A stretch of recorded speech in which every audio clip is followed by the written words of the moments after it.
Okay, what's up, guys? So I just want to make a quick video on a trade that we had taken on Lyft last week.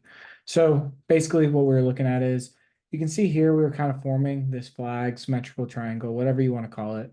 But one of the main things that I kind of talk about, especially in watch list classes, stuff like that, is I really like to see that earnings gap up and then trade sideways into a daily squeeze.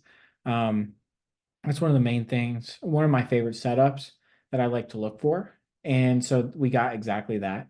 And I started to pick up my entry on this day here. I did not see it this day. I would have normally entered here, but I started to see it here. So we started taking entries on this candle here when it was slightly or right around that 8 EMA right there. And so we took entries there. I noticed this trend line we were forming, so I was looking for that to break.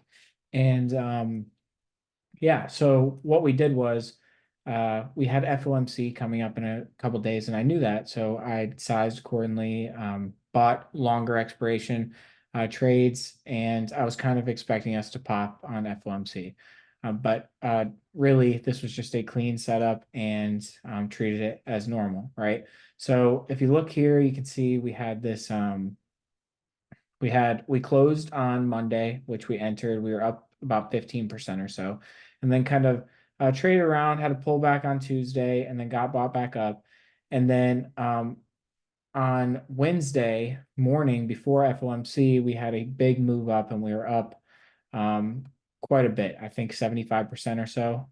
And then once we got to that trend line and we were trading around FOMC, once we hit that trend line, I took a small portion of my position off just to lock in some gains and manage risk going into FOMC. And I also had a couple other positions on as well. So I wanted to lock in some of the gains.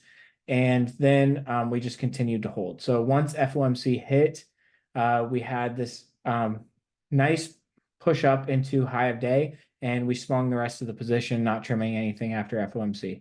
Then from there, I was really looking for that $20 price target. But then once we broke through 3 ATR on the daily time frame, we were up about 275%, and that's where we took off our position. And that was kind of the end of that trade. Once we get to 3 ATR, I usually will take off most and leave runners or just take off the full position. In this case, we just took it off.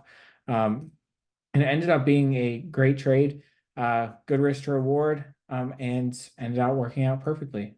So that's kind of the trade recap. So little recap on the trade recap. We had that earnings gap up, traded sideways, formed a daily squeeze. I don't know if we had a 4 hour or not. I can't remember. Yep, we had a 4 hour squeeze as well. And then once we got the green light to enter, I was basically looking for a flag break and a move into $20. And we took those $20 calls down in here, looking for a push into that. So they did go in the money and made a new 52-week high, and it was 275%. So it turned out to be a great trade.